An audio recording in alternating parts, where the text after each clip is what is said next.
Produce the following numbers, Anne. 12 attack points for AU. Much better than how they've done in the previous set. Pero yung NU napako dun sa 8 attack points nila. Ang maganda, Coach Ronnie, sa nilaro ng Arellano University in that set, yung blocking nila really worked for them. Talagang threatened the offense of NU. And yung isa pang nakita natin, napakaganda ng service ni Dana Henson. Very consistent. Ang naging problema ng National U nung nag-rotate, laging natatapat sa kanila si Dana Henson. Nung nag-open yung second technical timeout, Dana Henson nagpamalas ng sunod-sunod na puntos rather first technical timeout para umalago ng gusto itong Arellano. At dun sa duluhan na naman, bumalik na naman sa kanya yung pag-serve at eventually that closed the door laban dito sa National U. Bukod pa doon, paulit-ulit natin binabanggit ang performance si Tubiera na talaga naman kapag nandun siya sa front line, very high percentage ang kanyang opensa. Pero ito, binalik na ni Coach Ejet Mabayat si Ivy Perez na magsisilbing magtitimon as a setter para sa kupunan ng National U. At the bat, makita mo, ginamit niya yung taas niya. Kumuha ng 10 puntos sa pamamagitan ng isang dump. The southpaw, the lefty na si Ivy Perez. Dana Henson rejected by Santiago and Urdas. Nabuhayan itong Lady Bulldogs. Kung ikaw si Coach Ejet, siguro iniisip mo, it had to take you 2 sets para magising kayo, guys. So, very crucial third set para sa NU. At mukhang iba ang dala ni Ivy Perez na bangis para dito sa National U. And suddenly, they're a happy group even if they're behind by 2 sets. That's all they needed. Konting buhay sa loob ng court. Somebody who would be the spark plug, kumbaga. Yung magdadala lang ng gana na tinatawag.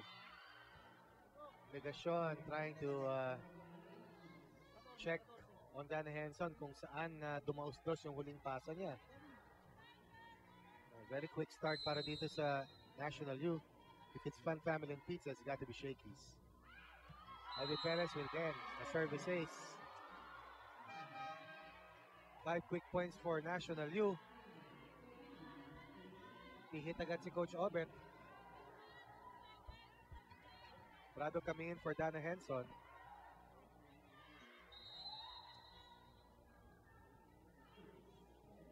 Ivy Perez playing with a lot of spunk. This time going for a floater. Prado once again checked. Saradong-sarado. Walang dadaanan ng bola. Santiago and Urdas both enjoying themselves here in the third set. 6-0 para sa NU.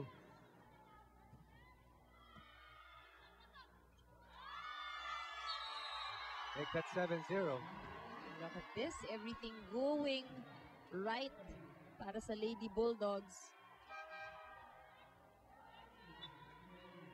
Ramirez re-entry in view of Angelica Legasyon, who really helped out the cause of Arellano.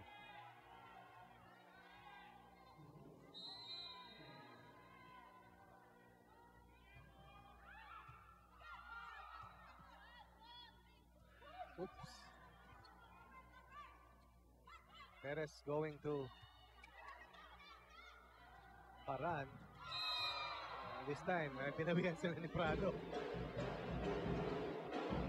We needed to stop yung 7-point streak na tong NU. Hindi mo mapapalusot dahil parang may payong Oo, ang hirap. Jaja Santiago ba naman ang blocker mo? Konting talon pa lang yun sa lagay ng yun. At yan ang difference kung mataas ang setter mo. At eto, kupunan ng National U.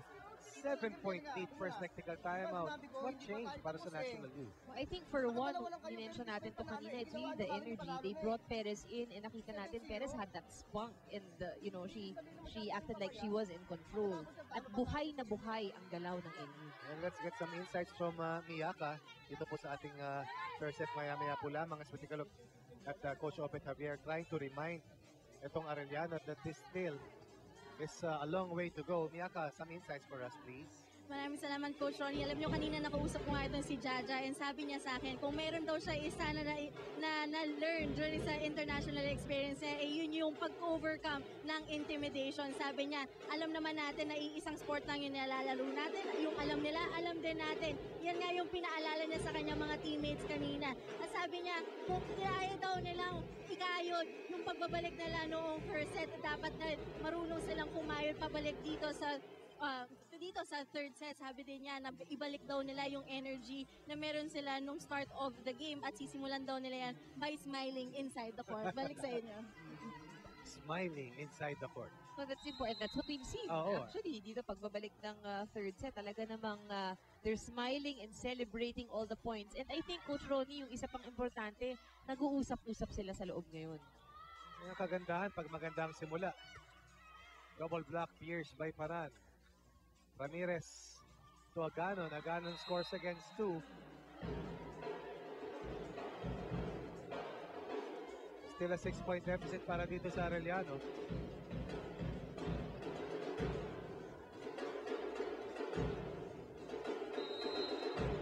So ayon dun sa ulat na Miyaka, ang vocal leader nila ngayon ay si Jaja Santiago. Oh, nice cover by Shirley Salamagos. Ivy Perez bumalasa sa likuran. Aganon, Ramirez, back to Aganon. Oh, nice. Nice move coming from Aganon. Excellent drop. Aganon really knows kung paano ang galaw at ang laro ng kanyang Talino. former team. So, ang gusto ko sa kanya, walang wasted movement. Mikasa is the official ball of the Shakey's B-League. CJ going cross court. Ivy Perez, adjustment. Oh. Nandun na kasi si Dorian, nabangga siya ni Ordaz.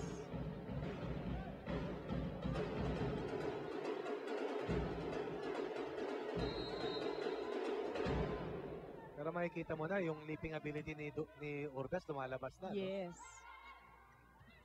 Baba. Getting back into her old form.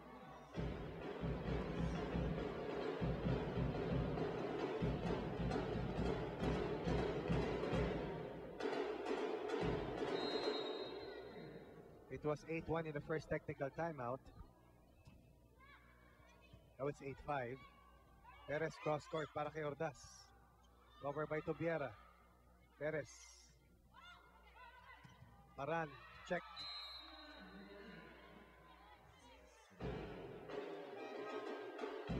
Marites Pablo will try to arrest the floor defense ng National U. Suddenly, that lead has shrunk to only 2 para dito sa National U. Veterano na rin maglaro itong Arellano, no? Hindi talaga sila nararattle sa loob. We've seen how kung gaano kadami yung hinabol din nilang puntos, ano? Pero talagang matyaga at iniisa-isa nila. Well, palagay ko natuto na rin sila dahil sabi nga nila na kryptonite sila ni Job Gonzaga. So nakalipas silang pagkatalo. This is action dito nga pala sa Group A. National U and FAU on top at 2-0.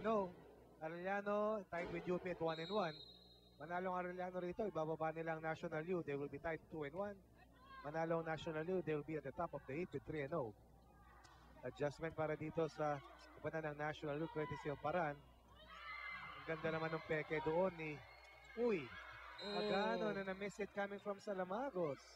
Would have been a good ball still, ano, para sa Lady Chiefs. But nonetheless, they did very well sa paghabol dito sa NU at napako nga nila sa 8 kanina. Tabla na sana yon. 8-1 talaan kanina. Could have been 7 straight points for Arellano. Uy, mahaba yan.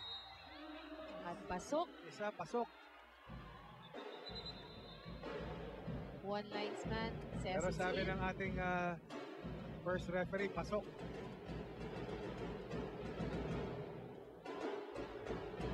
Ibabalik ko yung tanong ko, makakatulong ba yung ating video replay? sa mga ganong Yan, pagkakataon. If you are the team na magko-complain, syempre, oo. Pero dun sa kabilang koponan, Sakit. masakit yun. At mukhang madulas yung pagtabla ng Arellano dahil sa kanilang service error. Another 2-point cushion for National U. Combination play. Aganon this time, covered by Perez. Perez free ball. Tubiera. Ramirez. Aganon once again. Different setters, different variations. Kung sa legasyon, paborito si Henson at Tubiera. Si Ramirez naman sa Lamagos. And of course, itong si Aganon ang kanyang mga bala. Well, that makes them less predictable, ano? Leaves the Lady Bulldogs thinking kung ano nga ba ang magiging play ng kalaban. Tama, Perez going to sing. Ganda naman ng block doon ni Ramirez. Cross court para dito kay Sing. Drop. That break foot didn't work that time para kay Sing.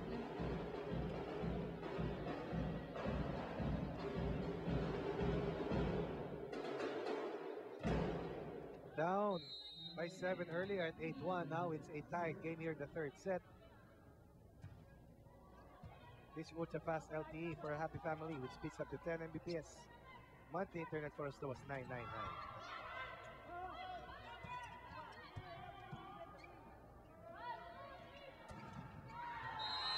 Grabe naman yung pinalo ni Menchi Tubiera na yan. And she even gets a check. Sa ngayon, nakikita na talaga natin, Coach Ronnie, ng consistency nitong si Tubiera all throughout the sets that she's played so far.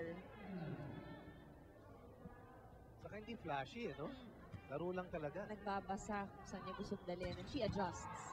Excellent dig coming from Mea Ganon. Rather from the back, off speed. Good save coming from Prado. Rather Paran. Ramirez going to Salamagos. Rather excellent dig this time from Urdas. Ibang-iba talaga yung pagtitimon ni Ramirez sa delegasyon. And kita natin, yung confidence kay Salamagos.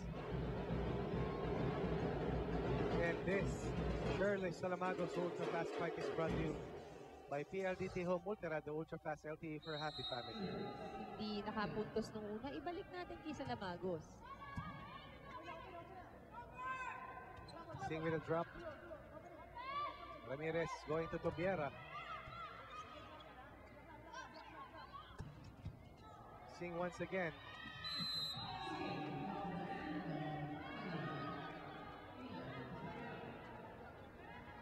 National U was in command. Majority of this third set. Pero itong Arellano nanakaw yung kalamangan kanina. At bumabalik muli. Si Jaja Santiago para sa National U. 11 serving 12. Now National U behind by 1. Ramirez to Tubiera.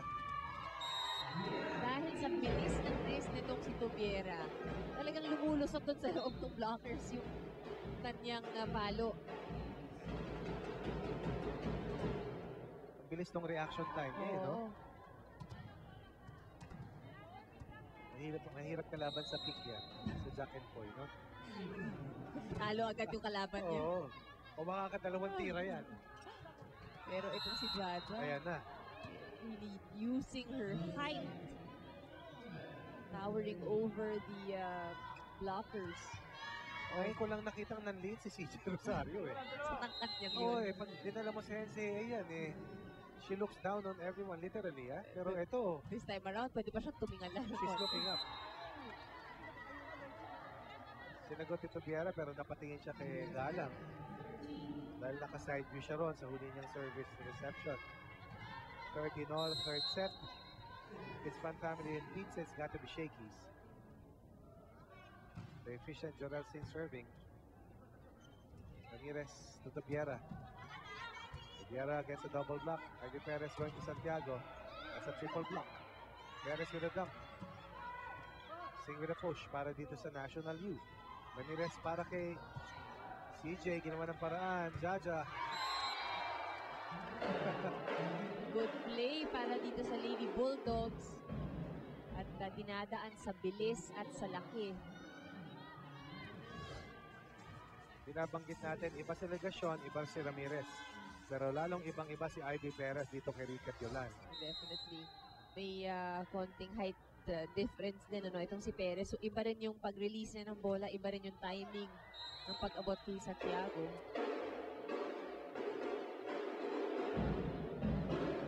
Gigil na gigil si Jorel Singh after that service error. Helps out Arellano to tie this game once again here in the third set at 14 all. Tupiera serving para dito sa Arellano. Paran against Ramirez. Single block ni Ramirez. Kita-kita mo yung strategy ni Ivy Perez. Inalayo niya sa mga blockers at ibinigay niya sa mas maliit na net defender. And that definitely worked para sa Lady Bulldogs. Ivy Perez who scored a lot sa kanyang early serves for National U. Prado against 2. Ivy going to Jaja once again. Perfect timing from CJ. Not the second time around though. 16-14, second technical timeout. Tayo po'y magbabalik pagkatapos ng ilang paalala.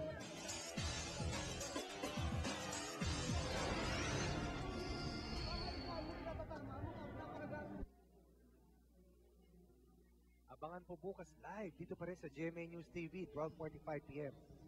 Batangas versus Diliman, UB versus UP. Dito pa rin po sa Shakey's B-League. At ating pong bigyan ng pugay ang Bukat family, si Odds, Rochelle at Rolene mula sa Caloocan City. Gusto ko may kaway, may pamewang pa. Pwede yun, ano? Oo. Parang litmus. Ang cute ng mga bata. Pero actually, coach, nakakatuwa yung ganyan. Kasi tinan mo, as young as they are, Yeah. they really already appreciate itong laro ng volleyball. May immerse mo na sila agad sa competition eh. Yung atmosphere, yung tension na tinatawag. At oo nga pala, batiin din natin ang belated happy birthday si Eloisa Escanio. Happy birthday. Paano naman kami? Ang sarap ng pizza. Yeah.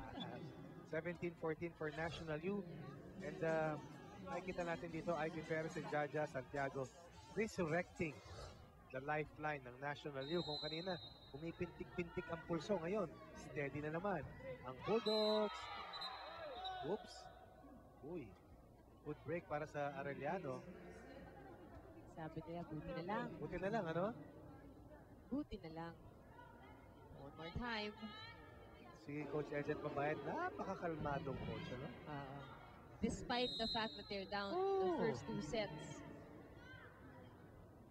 Talaga nakaupo lang Mahirap siya. yan. Oo. Yung ibang coach talagang pagagalitan na ng maigi ang kanilang players. Kasi maski hindi ka magpagali, pero nakatayo ka, pero yung nakaupo, ang hirap. Ramirez going to Dana Henson. Net touch. Laban dito kay Jaja. Sinasabi ko kasi, parang ang hirap control ng emotions pag nakaupo ka.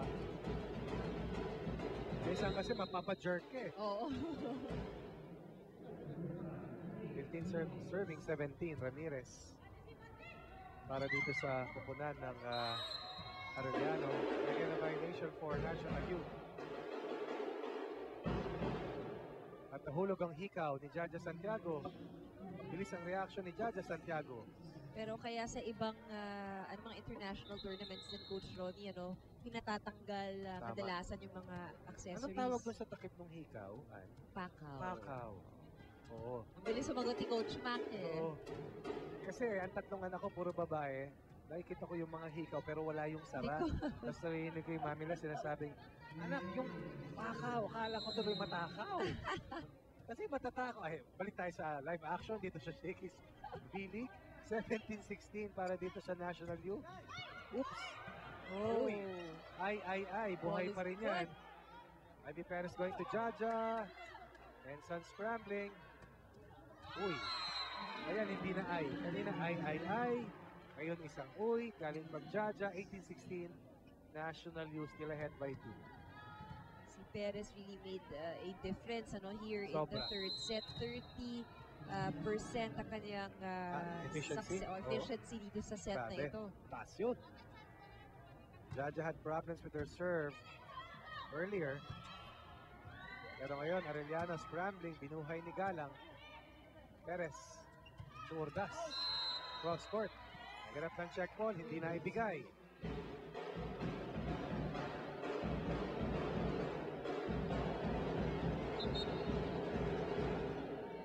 Shirley Salamagos taking out Elaine Sagon. CJ Rosario prepares to serve para dito sa Arellano U. Bawal ang hikaw Baka matanggal yung pakaw. Baka gumulong yung perlas. But you see a lot of the players still, of course, may jewelry. But yun nga, in some international tournaments, they ask Bawal talaga. na tanggalin. Yup. Perez going to Urdas. Ito yung sinasabi natin, unti-unti, Urdas regaining her fighting form. And when she is in peak form, ay, napakahirap niyan. No Myla Pablo, no Tintin Santiago this afternoon for National U. The official outfitter of the Shakey's V-League. Of course, yan ang Axel. Galang. Henson. Aganon. Chance para sa National U. Urdas once again. Now, look at Urdas. This is the best game of Urdas upon her return dito sa lineup ng National U. And that's last attack point ni Urdas. Brought to you by PLDT Ultra. Road to pass LTE per hat. Kailangan yung mo, dapat hindi ka papalpak. Pilitin mo lang na itama yung set mo. Pag binigyan mo siya ng bola, di ba rin mataas? Huwag lang mababa na mamadali na yung spider mo. Asa ka? O sa unahan ka, si Mina lagay mo doon. Ito, i-play to mo. Play to tayo, si Mina nandun ha. Sorry, signal, please. Kailangan mag-wide bola ngayon ha.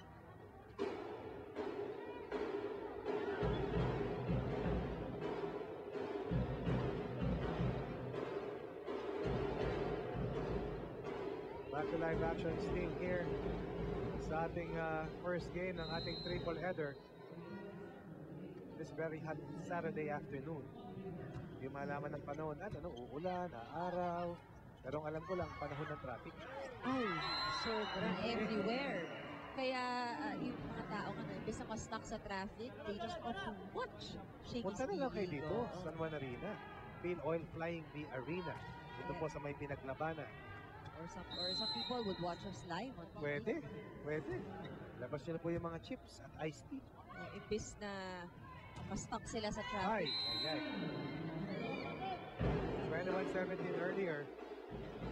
National U, 4-point cushion na tatlo ang kanilang abante. Mukhang ito na ang last push ng Arellano dito sa third set. Dana Henson. Excellent setup coming from Ivy Perez. Usay. Marites Pablo delivering. Nabalasa ng maigi ni Perez ang kanyang mga attackers. Na-maximize niya no? And that's why they now have that this lead. Si Coach Ejet, bihira lang tumayo, no? Pero nakatayo na siya dito sa sideline.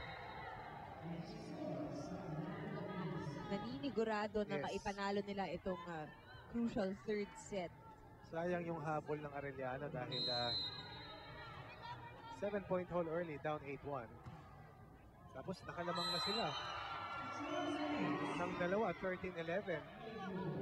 But since then, they've only won 5 of the last how many points? Of the last 18 points.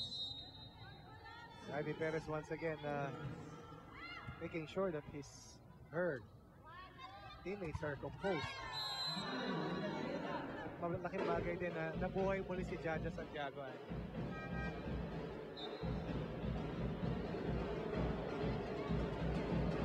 6 set points earlier for National U. Now it's 5 set points that Arellano is aiming to erase. Designated server Nika Carino looking intently sa posibleng yung mga target. What we noticed also itong si Coach Obet throughout the sets, talagang binabalasan niyang maigi ang mga players na ilalagay niya sa loob. But that will fall short as National U will make sure na hindi sila mawawalis ng Arellano Lady Chiefs. They had a very good start to open up the third set. They fell behind by 2. But eventually, itong shake and play na to will illustrate how well National U recovered from being 2 sets down. And they will run away with the third set at 25-19 at kaping magbabalik para sa fourth set.